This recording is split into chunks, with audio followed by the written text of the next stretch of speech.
I'm strong in faith. Faith can move mountains.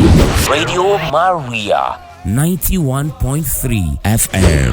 The voice of truth. Good evening, ladies and gentlemen, and welcome to another edition of Journey Through Life. How's your day been? Are you on the way home? Are you driving? Okay.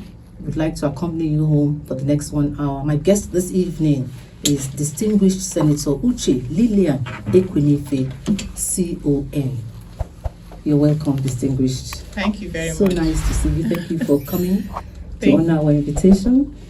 How have you been? Thank you for inviting me. I'm very pleased to be here this evening with you. You are a woman. You're a woman of great accomplishments. Can you tell us a bit about your background? Well, I was born in Onitsha. I was born in Onitsha, precisely from Ibuku, a town in Agwata local government area of Anambra State. But my parents brought me up in Onitsha. I went for my primary school in Onitsha, and secondary school around the same vicinity in Anambra State. I had my university in Calabar, my MBA in Oka, Nandaskiwa University, then my PhD in America. Growing up was very interesting.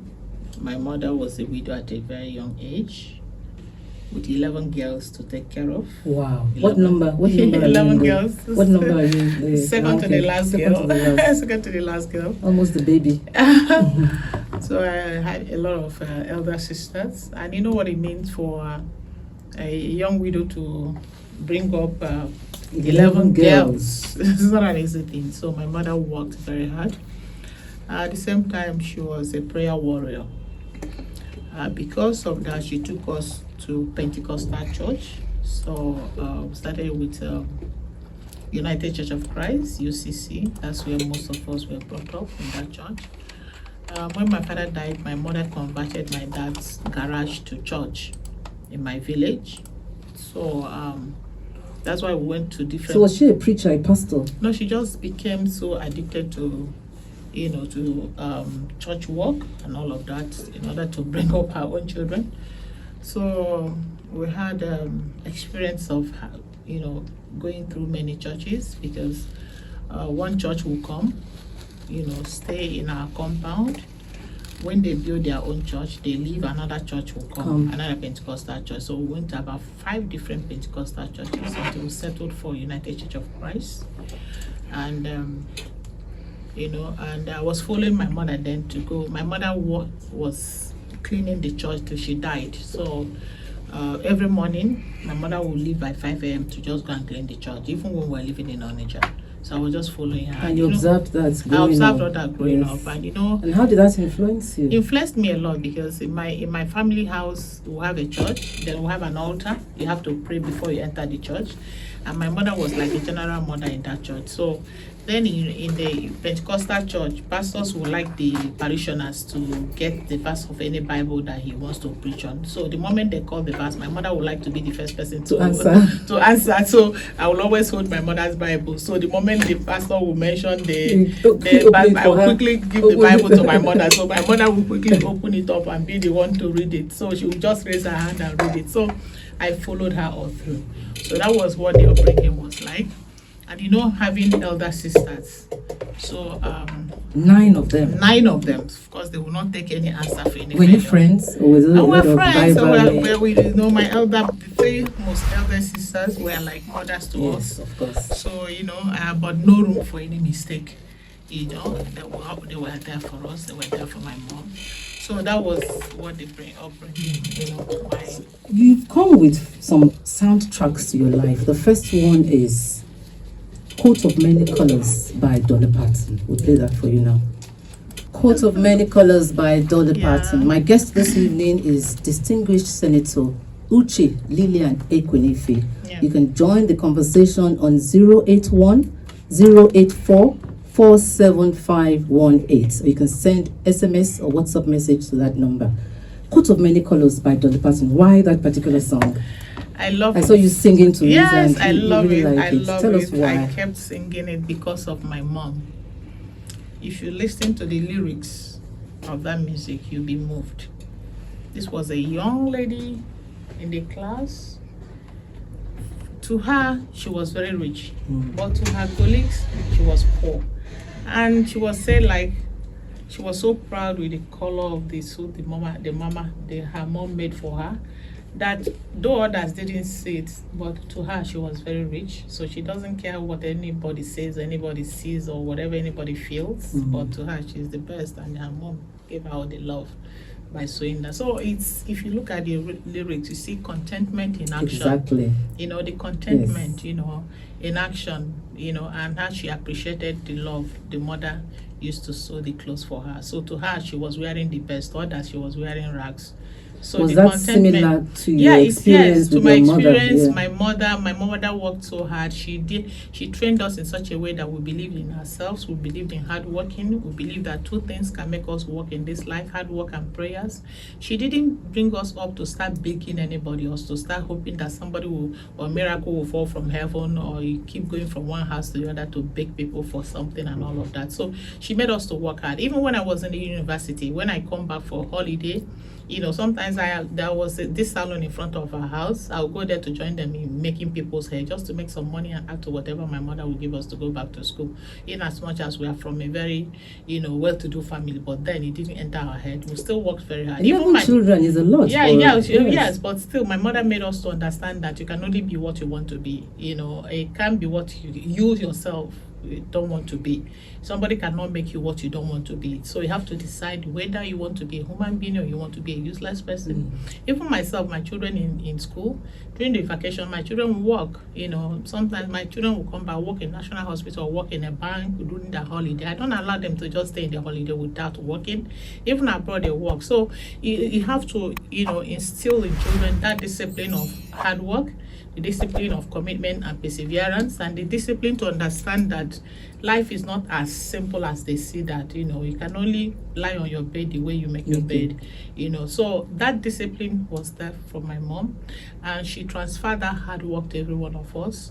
You know, I find it difficult going up. You know, these days people just sit down in the house, write down many people's number, who to beg money from and all that, without knowing what those people are passing through. You get the point. So I can't remember anybody paying my school fees when I was young. My mother was doing everything, and we are working hard to ensure that we'll come up with a very good result to make her happy. You know, I can't remember any uncle, any auntie coming to pay my school fees, or my mother taking me to anybody to go and pay for school fees. No, my mother kept, you know, if buying yam and selling yam will make ends meet, you see her. Yes, you see her doing that. So she participated in different trades. My mother sold yam. My mother, you know, we have houses, of course. Then the house rent was not enough for her to pay for the children's school fees. So she actually engaged in some of, you know, trading and buying and there's dignity in labor, isn't it? Yeah, commerce. And she was happy doing that. You know, each time she would come back to the house, you see her being happy. We never lacked anything, even in school. Even those that their parents were so well to do, even more than us, will come to us to collect for provisions, you know, because she made sure that we never lacked anything through hard work. So that actually shaped our lives, myself and my sisters. Were you able, did she live long enough for you to? Yeah, my mother, yes, she died at 87. Wow. Yes, she was very happy. She died a very accomplished woman, in the sense that all her prayers didn't go in vain. That God bless her. But she didn't live long enough to see you become. I was a member of the House of Reps twice. Oh. Yes, I think I was running for governorship when my mom died. But it's not about seeing me, the House of Reps or whatever. She saw my elder sisters accomplished in their own line of business, in their own line of discipline. It's not only politicians that are successful. Of course. You have my elder sisters who are also doing very well in their own calling. You know, in their own calling. That's the most important thing. We're a happy family. You know, she saw her children, her grandchildren, her great-grandchildren, you know, and many of them are doing very well. So I think God just blessed her through, you know, God saw her investment in her children, investment in terms of hard work and prayers, and God just blessed her. So and that's still with you today. Hard work, prayer. Yeah, of course. Is that the secret? Yeah, if you see my children, you wouldn't even believe they are from an average family like us.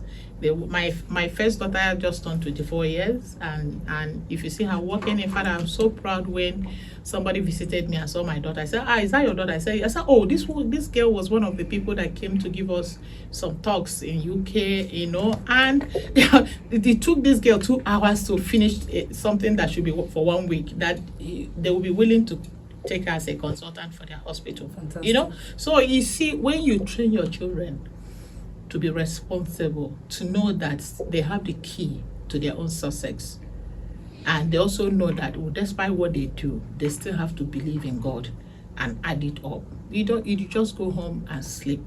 So training them and guiding them is very important, not just to make your children to feel that somebody else is there to give them what they can't give to themselves. No. The second soundtrack to your life is Blessed Assurance. That's a Catholic hymn. Blessed Assurance. Blessed Assurance. That's a classic Catholic hymn. Why is that important to you? Very, very in your important. life journey? My mom is always using it for meditation in the morning. Anytime we come for morning prayers, I say, Tetanola, if you're an Igbo person. Jesus na bogi, Tetanola. Jesus is calling. Just wake up. God is calling you to wake up. Yes. God is telling you that this is time for you to pray. So after that, my mom goes to blessed assurance, yes. To get assurance for all of that, Then there's another one. And it talks about submission. Good morning, Jesus. Yes, Good morning, yes. Paul. I know you come from heaven. So all of that, it's always good to start your day being energized. Yes. Spiritually being yes. energized, because sometimes when you wake up, you don't pray in the morning, you feel you're missing something, you still have to go back. Even myself, when I wake up in the morning, and sometimes maybe I'll be in a hurry to catch up some events, after showering, my spirit will never allow me to leave the house. I have to go back and kneel down and pray. So it's always good to get energized. You have a Pentecostal background. How did you become Catholic? My husband, by marriage. Yes, my husband's family is just a Catholic family. It's a Catholic family. In fact, my husband was former seminarian. Most of his brothers and all of that. So because your faith is very important to you, isn't it? Yeah, I just married a Catholic family, from a very strong Catholic family. And my own parent maiden home was just very strong Anglican. It's just that my mother deviated to Pentecostal because of these churches coming to take apartment from her house and all of that, but eventually, we all ended up in the same Anglican church. Then my husband's family is a strong Catholic family. So what is your inspiration for politics? How did you enter into politics? I was in a bank. Because you were a banker, yes. Yes, that's right. I was in a bank. In fact, my husband got a job for me. That was in during the youth service. That was in 1994. I served in. Did you meet your husband during youth service? Yes, I did. Before when I was in the school, by during my youth service, I was already married and wedded. And during the youth service, I was actually pregnant. So after the youth service in Ruby Merchant Bank, I got a job in one mortgage bank, All Wealth Savings and Loans. From there, my husband got me a job. So when my friend Naki said, I do know that being a politician, you have a platform to serve more people and all of that. So I started thinking towards that. So in 2006, I resigned and joined politics. Then I ran for House of Reps. It was quite tough because I didn't know it's supposed to have a godfather or godmother. So I just came out. Was your husband supportive? Yeah, my husband didn't want at all. But my sister-in-law, I spoke to my sister-in-law and my husband's brother-in-law. They convinced my husband and all of that. He said, well, you can do that, but just know I'm not a politician and I don't want to be involved because you can't bring me to be involved. I said, fine. So I just entered into politics and the primaries was very tough, and I wasn't in good time. I wasn't in the book of the Godfather then. So they wanted someone else. Eventually, I won the primaries. They substituted my name. I continued fighting, and by special grace of God, my name was returned, and I ran for the election, and I won. That was then, and then that was in 2007. Then there was Abga government in power. P2B was the governor of the state then, and I was running the election in PDP then. So I won the elections. then You're a tough cookie, aren't you? it was tough. You know, tough things, tough people do that, mind you. So I wanted. I think it goes back to your background, your mother, you know. Perseverance and believing in your ability, your capacity to conquer. And then the grace of God too. Yeah, grace, of course. You can't do anything without God's grace. And the supportive husband. Yes, So it's all, everything came together. Came for together your good, to fall for me, you know. Yeah. Okay, in 2011, I went for re-election again, and I won again. I was in the House of Reps for 8 years, 2 terms of 8 years. So in 2015, I ran for Senate, you know, and I won the elections. Though I had a very unfavorable court judgment that shouldn't have been there. That was in 2015. I won my election. My opponent then went to court, challenging my nomination in my own party.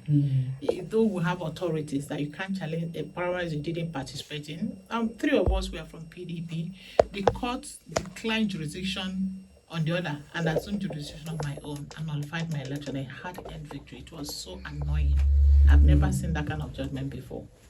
Very annoying. But you persevered. You continued. They nullified the election. Eventually, I didn't run again on that. Then 2019, you know, I ran again and I won. Then 2023, this last one, it wasn't favorable. That's fine. You know, sometimes you can be on the, you can't continue to be on the stage. When the music stops, you come down. And then there are other ways of service, isn't it? And there are so many ways. I always say that if success is not permanent, failure is equally not permanent. Yes, definitely. So you can never continue to be on top all the time. You have sometimes you take a back seat. Someone will take a front seat. So I see things happening in my life as designed by God. And I always try not to stretch so much. Things I can't change. I can only change things that are possible. So it didn't work in 2023. I've moved on with my life. And by special grace of God, I'm doing perfectly well in my private business. You know, and I am well endowed. So it's not as if it's only, even when I was doing politics, I was still doing my side business, you know. I am a very successful housewife. I'm a very happy mother. My children are doing very well, you know, by special grace of God are doing well. I am equally a very good businesswoman. So all in all, God has been so gracious to me. So if there's any woman or young lady listening and probably thinking of a career in politics, what advice would you give them vis-a-vis how to strike a healthy balance between your family life and politics? Your family life, you have to plan yourself. Anytime you see my diary. Even when I wasn't in politics, I was in the bank. It's still the same. Because when I was in the bank, I was raising my children. So you will always balance your home. I know when to wake up. I know when to get the children ready. I know when to go to work. I know when to go for school run. And I know how to come back and still support my husband and all of that. So you must be able to balance it. Even if you're not working and you're a housewife, there are some housewives that will just sit in the house, still not doing anything. They still don't have time for their children. Yes. You know, so you just have to balance and plan yourself. But whatever that I do, I try to catch up 8 hours sleep. Some people say, "Oh, your face is looking so nice. You're not stressed out." What's it? The means is that I catch up my 8 hours. Nothing disturbs me from sleeping. And plenty of water. So yeah, water. Yes, I take water a lot, but but I eat whatever that I want to eat. It's not like I choose food. I don't. So I say eat vegetable, eat this one. But everything in moderation. Everything with moderation. Sometimes I eat out of moderation, you know. But one thing, I don't take alcohol at all. I don't take alcohol at all. Not even red wine. I don't take alcohol at all. Never did. I never. I tried one time. It gave me headache, so I never bothered. So what did you try? Red wine.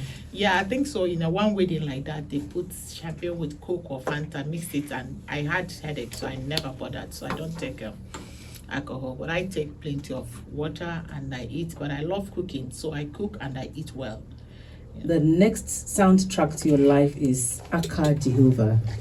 You're welcome back to Journey Through Life on Radio Maria 91.3 FM. Thank you for joining us. If you'd like to join the conversation, you can call in on 081 084 47518. You can send SMS message and WhatsApp.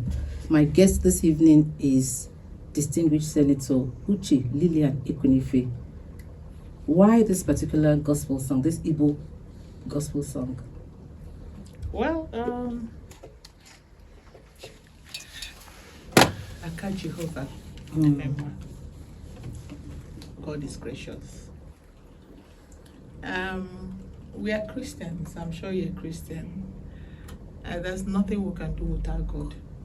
So, no matter how hard you work, no matter what you do, no matter what you face in life, it's only God can take care of everything.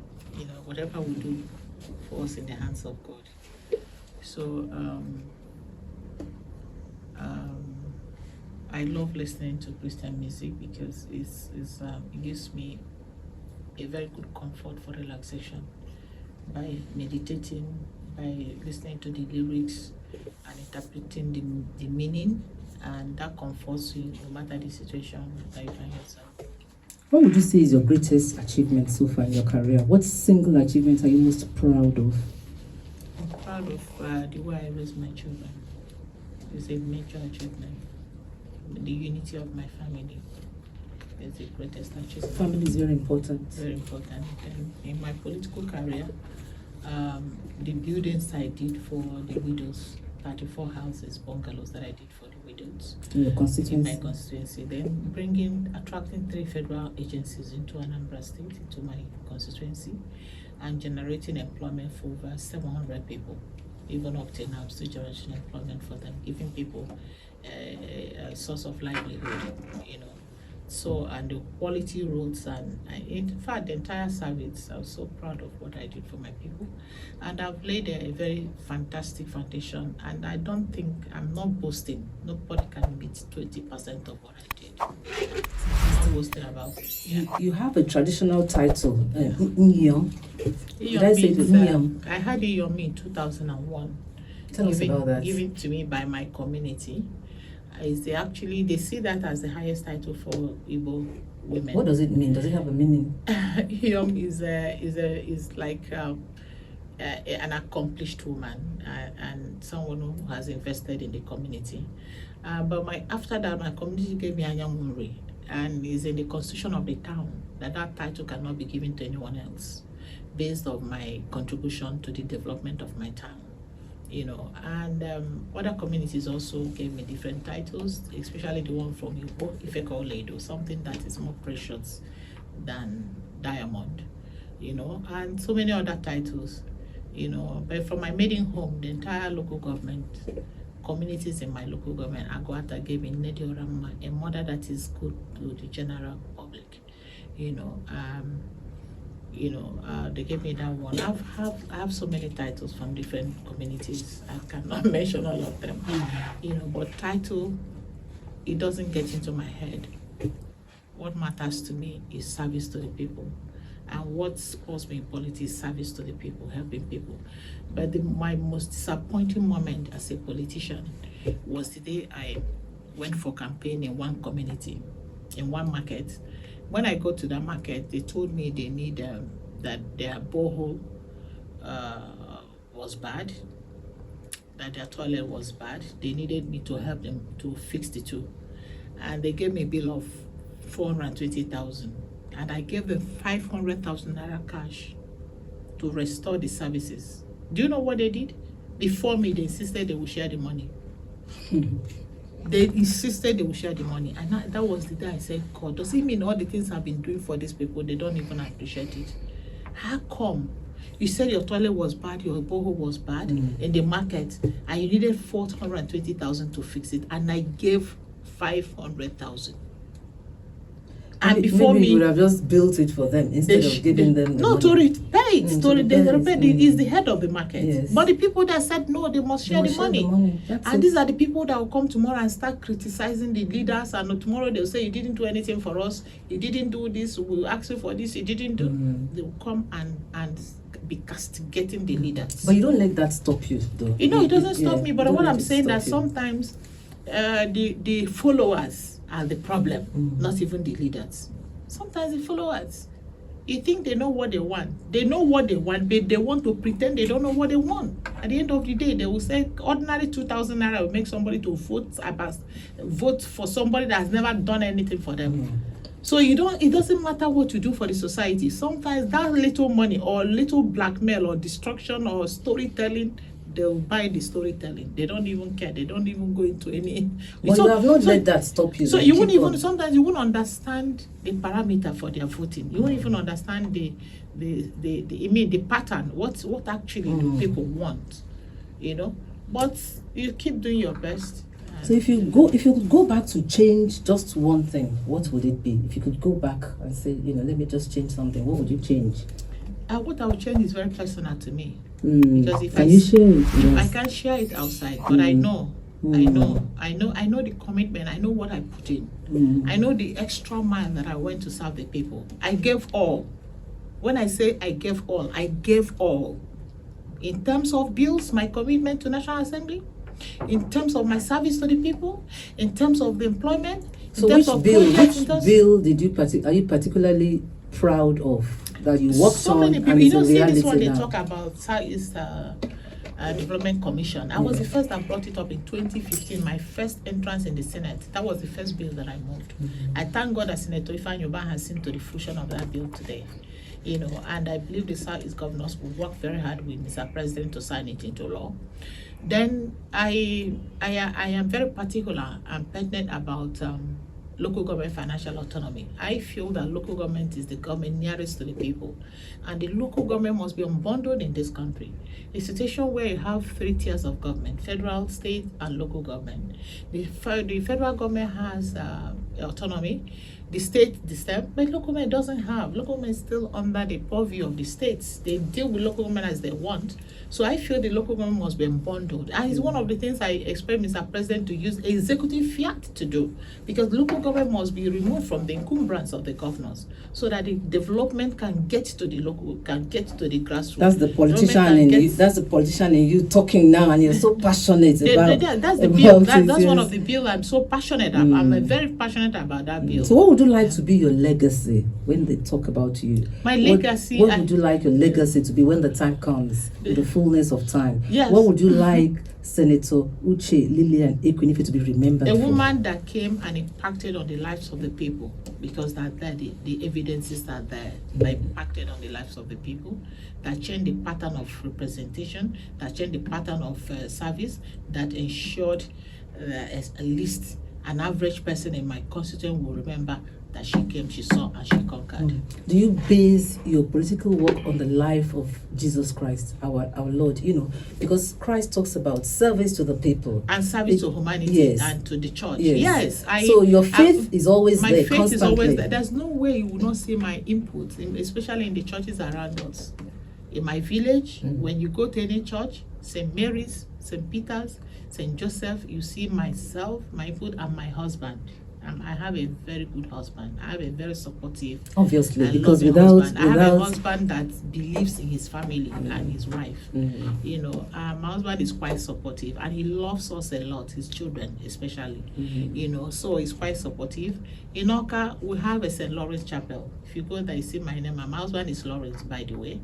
So we have St. Lawrence Chapel in Oka, being sponsored by my husband. So we invest in the church, and investing in the church is not something you use to making noise, because it's a church work. It's not what you used to be boastful about. Yes. No, what I actually meant was that in your service to humanity, your faith is intertwined with your service. So everything you do from the background of a Christian woman. When you see people doing the wrong thing, it's not as if they don't know the right thing to do. Yes. They do the wrong thing because they suppress their conscience and do the right thing. When you want to do the wrong thing, your conscience will tell you you're doing the wrong thing. You can only achieve doing that wrong thing by suppressing your conscience. Then you do the wrong thing and come and to apologize. Because when you want to go the wrong way, your conscience will be telling you, no, this is wrong. So you just. But some people no longer have conscience. They have to have. In this country, for instance, those that tell lies are more liked than those who are sincere. That's what I see in this country. People that tell lies, peddle lies, go around fake all the things they can fake. People tend to love them more than people who are sincere, who can tell you the way it is, and tell you the truth the way it is. So I see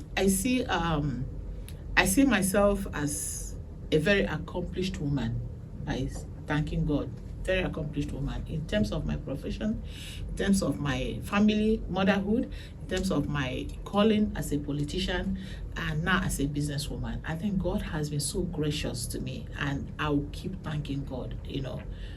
I'll keep thanking God for his mercies. The next soundtrack is Chinenye Kanda. Did I call it? Yeah, Chinenye Kanda. Yes, we'll play that now for you. Have a mic again. Ekwunife Kanda. Yeah. I hope I didn't murder that. No, that's fine. Okay. Chinenye Kanda. God Yeah. should not allow me to fall. Amen. Amen to that. That I am his child. Amen to that. Yes. Yes. So, You're always looking very, well turned out, very elegantly dressed each time I've come across you. yeah. Do you have a personal dresser that comes in and dresses you up in the morning? And because you always look so elegant, not over the top, Yeah. So do you have somebody that comes in the morning to put Not everything at together all. for I'm you? a very simple dresser. I am simple when it comes to dressing. I like dressing down, very long gown, cover me very well, and come at me so that I can appear anywhere. Sometimes you won't understand your journey as a politician. You may want to go right, you see you going left. So I like dressing in such a way that I will not appear embarrassed. So I Modesty. Modesty is the game. But elegant at the same time. Yeah, You're at the modest, same time, but elegant at very the same elegant. time. So I am more of traditional dresser. I wear traditional dresses a lot, but I make sure that my gowns flow to the floor. Was that since you became a politician, or even when you were When a I banker? was in a bank, as a banker, you wear Suits. Yes. So I was like wearing black suits all the time, skirts and suits and all of that. Yes. So it's a very good shift. So I'm enjoying it now because Nigerian fabrics are quite, relaxing. And a lot of women look up to you in the sense that you didn't bleach your skin or do anything to, you've maintained your natural beauty. Yeah. That's very inspiring for a lot of young women Yeah. who think, I have to bleach my skin, I have to be yellow, I have to, what do you have to say about that? I'm just replica of my mom. I look like my mom a lot. It's just my mom is much taller than me. And my mom lived with me till she died. So she inspired me a lot, She inspired me a lot. My mom was very dark. I don't see any reason why I should change my complexion. My husband saw me the way I was and married me. So why should I even change